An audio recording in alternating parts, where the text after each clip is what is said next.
What a shame. In the last week, What is we've the had... world coming to? In the last week, you've only had 2 people default on their loans. Well. Oh, Well, only 2. only 2. That's not that bad. Well, we should be I going. hear We it's have to been set up. much more lately. We got a lot of stuff ahead of us. He kind of sighs and says, yes, a lot. 2 isn't a lot, but it's a lot more than none. And for a while, we had a good string of people not closing their businesses, but lately, the number is increasing. This month it was 2. Last month it was 4. The month before that, I think we had 6. But Why is that? he kind of shrugs and he says, we're not quite sure. Sometimes the owners just vanish. We assume they ran off with their money and left the city. And sometimes they come to us and say they can't pay, so we have to close it down. Maybe we can find a solution, eyebrow wiggle, to your problem. All right, we'll be leaving now. Goodbye. He kind of... Anyways, he Hugo bows as signs you all the leave. paperwork there is under his dead friend's name.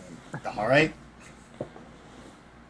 You sign the paperwork, and you slide it over to him. He quickly goes over it. He doesn't look like he's giving it as good a thorough look as he should, but he does. And he takes it and he stuffs it in the filing drawer. And he says, well, you're all set. I look forward to visiting your shop, maybe getting some stuff made. Thank you. Yes, hopefully.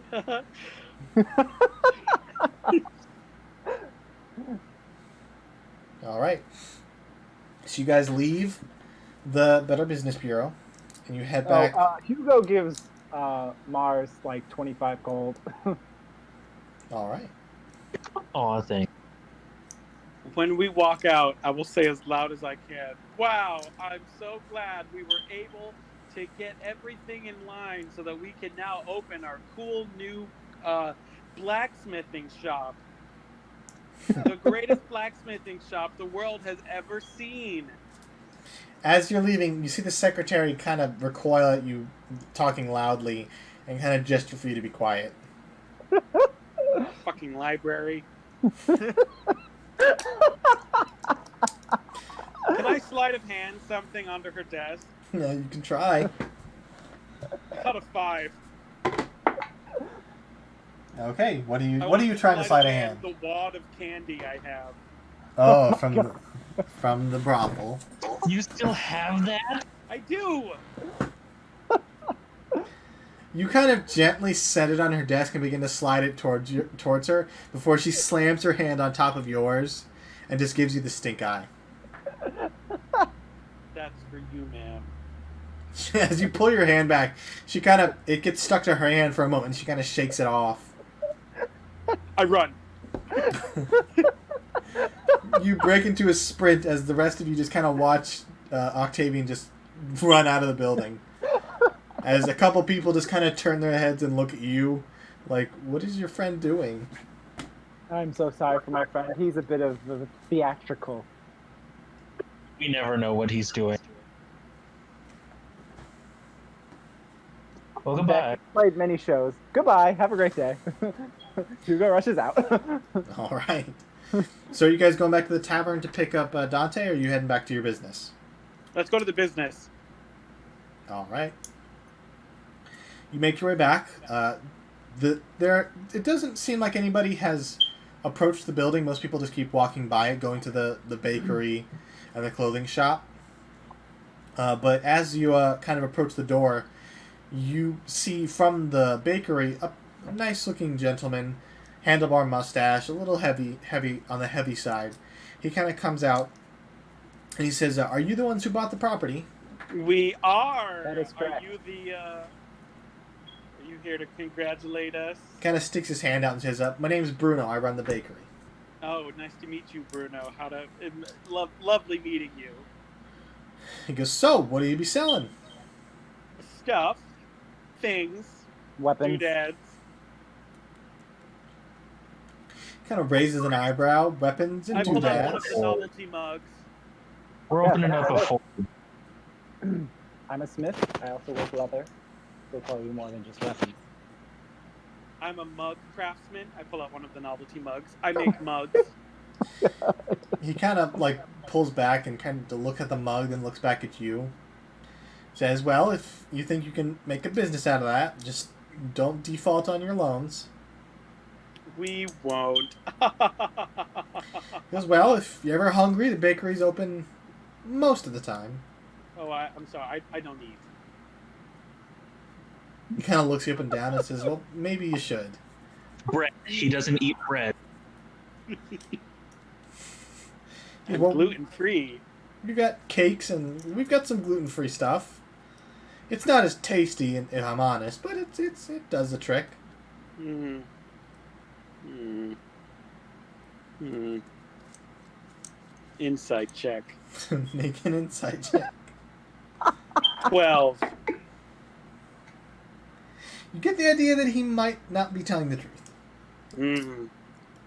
That's good to know. I'll make sure to come by for some of your apparently delicious tasting gluten-free bread.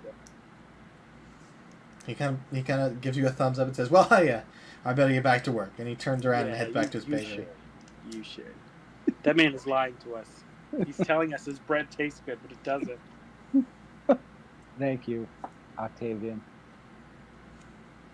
It's for saving us from bad bread. It's a Well, conspiracy. About you, my friend. I'm going to open up the door. I'm going to... Oh, who has the key? Let's unlock the door. Hugo has the key. Unlocks the door. Okay. Is it nasty inside? It's a little musty, but it's Oh, ooh. bare. There's bare shelves, an empty counter. Behind it, it looks like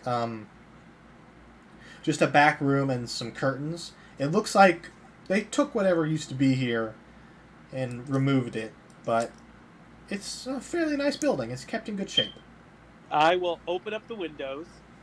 Okay, you throw back the curtains and the light floods in. Yeah, I will open up the windows, let all the light in, let the air circulate, and I will begin casting prestidigitation to start cleaning everything. Okay. As I sing very loud and obnoxiously, kind of like Cinderella.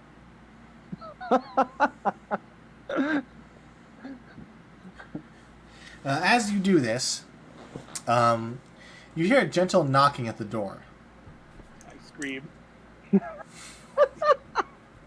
The knocking kind of stops. The door just kind of opens, and you see two heads kind of peek in. I scream even louder. It's a freak! Octavian, stop! It has two heads! They kind of throw their hands up and say, no, we've only got one head. There's just two of us. Oh gosh. My mistake. I'm so sorry. They kind of... You're welcome. You see that they're well dressed in what looks like suits. And as they enter, they kind of dust their hands off. And they just kind of survey the room. And they say, so we heard you're the ones who bought this property? We are. That's How correct. can we help you? Well, he goes, well, it's been vacant for quite some time, but... Oh, that's funny. Because we've heard that this property hasn't been on the market for that long. I put my hands on my hips. They kind of look to each other and they say, well, we'll make this short. You see, we help businesses around here. We help them get notoriety. Oh, honey, you you clearly don't know who you're talking to. He goes, my name's Hank. This is Dale. And Dale kind of raises his hand. And he goes, Hey. we kind of run an advertising, as you would. We hang signs up around the city getting new businesses some business. And we were wondering if you would be interested. Signs. I will cast minor illusion to create the illusion of a small cat on the ground who vomits up vomit onto the ground that spells out the name of our business. Can your advertisement do this? They kind of look to each other and they say, I don't think you'd want cats to vomit the name of your business, but we... He kind of gestures his hand, and you see above the door a large sign appears, and it's animated, and it's very colorful, and it just says "Shop Here" as little figures kind of float up and down, disappearing from a view as they go in and out of the banner. That's not what our shop is called. That's not what we named the place. No, it's not a name; it just says "Shop Here." Yeah. Who names a store Shop Here? He kind of says, no, that's not the name. Oh, It's just advertising. oh, oh, Who do you work for? yeah. They kind of look and they say, well, we're from the haberdashery. The haberdashery. I know the name is kind of strange, but people don't know us for our name; they know us for our banners. Your manners. Banners. Okay. Banners. Oh, your banners. I'll begin walking around them, looking them up and down. Okay. Good to know. Good to know. How tall are they? One is an elf, and the other one is a human. So the elf is a little shorter. The human's maybe 5'10". The elf is maybe 5'6". I'm taking everything in. I'm listening to how their voice sounds. Oh, so, which one of you was Dale again? The human kind of raises his hand. Good to know. And the other one was Greg. What was your other name? He goes, my name's Hank. Hank. Yes. Hank and Dale. Good to Hank know. the elf. Hank the elf. Hank the elf. What an interesting name. Well, would you boys like something to drink? They go, well, we just came to offer you our services. If you'd like. No. I insist. Here. I'll pull up the 2 mugs. Please. Allow me to get you something to drink. Okay, make a persuasion check. I got a 20. Hank kind of reaches out for the mug, and Dale kind of just crosses his arms and stares at you. But Hank does take the mug. It's delicious. There's Okay. nothing in the cup. Yeah, he kind of looks at it and says, there's... But I am insisting that there is. I'm trying to being like, it's a celestial blend. It's called air tea. It's very delicious. I will use prestidigitation to make like the air in the cup kind of smell faintly like lemon. Okay. Yeah. It's very light. They kind of look to each other, and he kind of gently puts the mug on one of the shelves and says, we should be going, and they turn and leave. Oh, no, please. I will cast Charm Person on them at 2nd level. On both of them, or just one of them?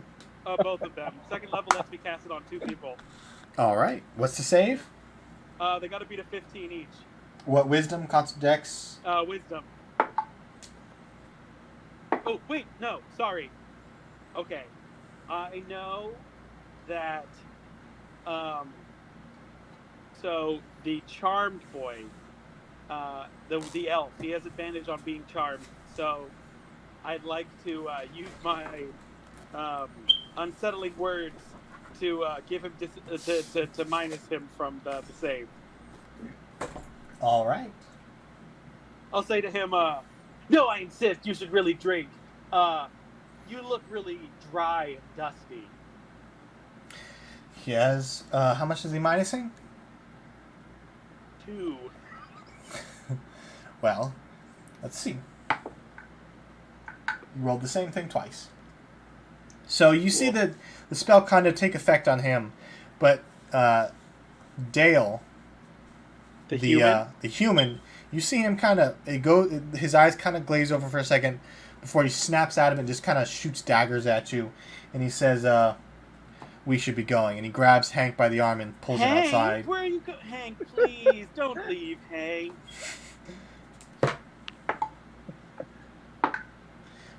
You watch Hank kind of break free of Dale's grip, and he says, they're friendly. We can stay for a little bit. I'm going to grab Hank's hand. That's right, Hank.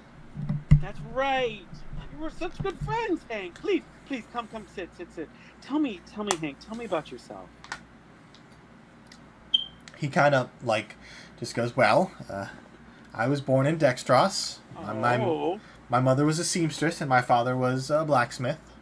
Oh. And where do you work exactly, Hank? He goes, well, at the haberdashery. Oh, the haberdashery. What is a haberdashery exactly? I know what it is. I'm just asking you. You see Dale he crosses his arms and starts to tap his foot impatiently. But Hank is like, Well, we just offer advertising. The name is just kind of a name. It doesn't really actually matter what we do, but we just do advertising. I will cast Charm Person again because it's not a concentration spell. I will cast Charm Person on Dale. Okay. Yeah, to try to just like catch him in it too. You once again cast it at him, and his eyes glaze over for a second before he shakes his head once more. And this time, he just he throws his arms up, he grabs Hank by the shoulder and says, "We're leaving now." And he turns and pulls him out the door. Hey, wait, hold on a minute. I'll crawl out the window. Hold on a minute. What are you? How are you? You need to listen. You need to listen to me, mister. You. Okay, that's enough of that. Let's go, Octavian. Let's just get this business set up.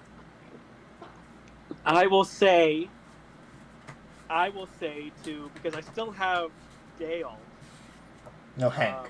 I have Hank under control. I will say in Hank's mind, but I will sound like Dale. I will say, you stupid idiot. All right. He turns towards Dale and says, "Why'd you say that?" And he kind of shoves him back. I should say to them, I will use suggestion on them. All right. No, I'll use No, you know what? I won't use suggestion. I will say, because I already have him under Charm Person, I'll be like, you heard that too, Hank? You can't let him talk to you like that. Oh my god. Make a persuasion check with advantage because he's charmed. Hold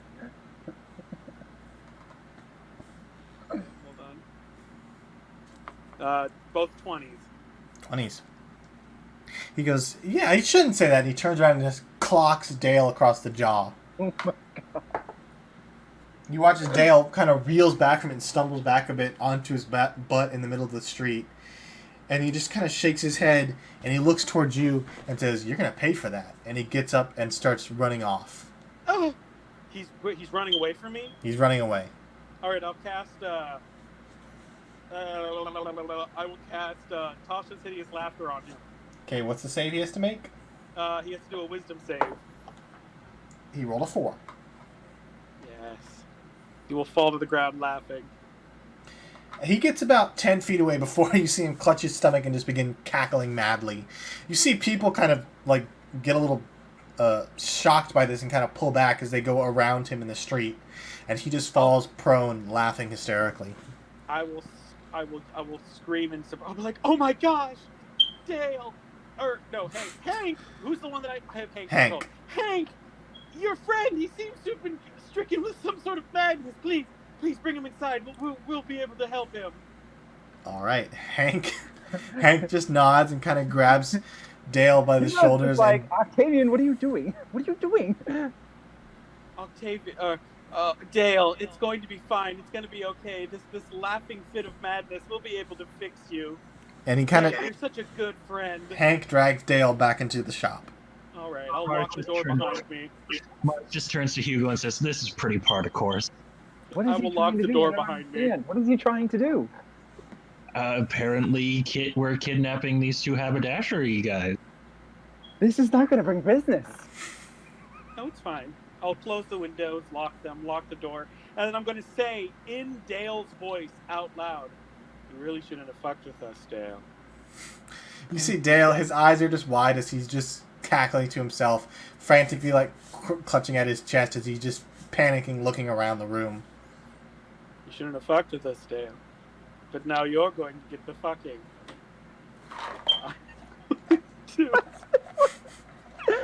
I am going. I'm going to say, Hank. The only way to cure your friend is you got to. Is an adamant amount of blunt force trauma to the head. You have to knock him unconscious.